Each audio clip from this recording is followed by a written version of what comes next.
안녕하세요, 이기로 변호사입니다. 주차된 차를 누군가 치고 뺑소니를 갔을 때 어떻게 처리를 해야 되는지 설명드리는 시간을 갖겠습니다. 많은 분들이 내가 차를 주차해 놓은 사이에 누가 내 차를 긁고 도망을 갔다. 이거 어떻게 해야 되냐 라고 물어보시는 경우가 자주 있는데요. 여기에 대해서는 일단 법적인 좀 보완이 있기는 했습니다. 도로교통법에서 과실재물손괴에 대해서 인적사항을 남기지 않고 자리를 뜬 경우에 처벌하는 규정을 신설을 했거든요. 근데 이게 2017년도까지는 조금 문제가 있었어요.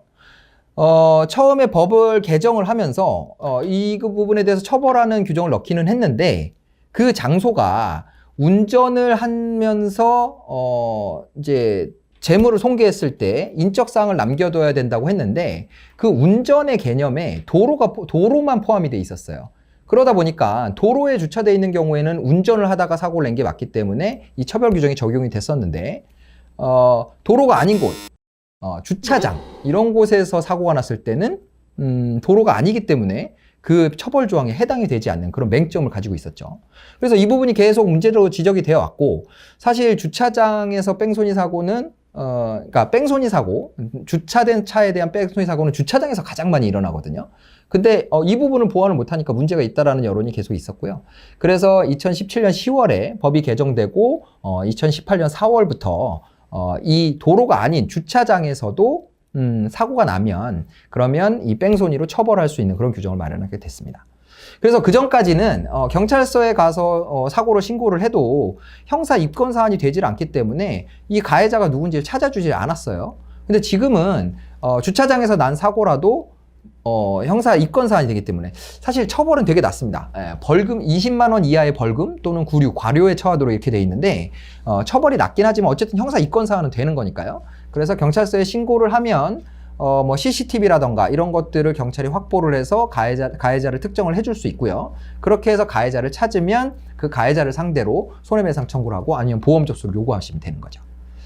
자, 그래서 내가 차를 어디든가에다 주차를 해놨는데 나도 모르는 사이에 옆에 주차되어 있던 차가 긁고서 도망을 갔다. 인적사항도 안 남기고 그냥 갔다 라고 했을 때는 일단 경찰서에 가서 사고를 접수하시면 되고요. 그러면 이제 사고 일시와 장소 이런 것들을 설명을 하면 경찰에서 CCTV나 이런 거 확보할 수 있다고 하면 가해자를 특정을 해주고 가해자가 특정이 되면 그 가해자를 상대로 손해배상 청구 또는 아니면 보험 접수 이런 걸 요구하시면 되겠습니다. 주차된 차 때문에 뭐 주차된 차가 긁혀가지고 속상하신 분들 뭐 이렇게 많은 질문 해주시는데 이 영상이 아마 도움이 되지 않을까 싶네요.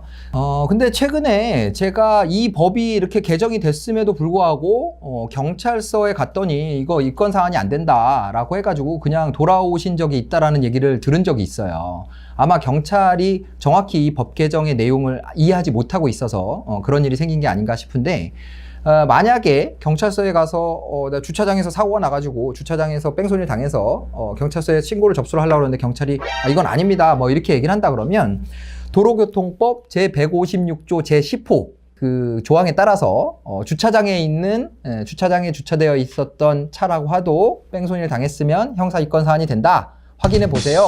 이렇게 말씀하시고 사건을 접수해 달라고 요청하시면 될 것 같습니다. 오늘 이변의 생활법률팩 주차장에서 뺑소니를 당했을 때 어떻게 하면 되는지 알려드렸는데요. 이거 잘 알고 계셨다가 혹시 뭐 주차되어 있는 사이에 차에 스크래치가 났을 때 이런 방법으로 해결을 하시면 된다는 거 알고 계시면 도움이 될 것 같습니다. 대표 변호사 이기였습니다. 감사합니다.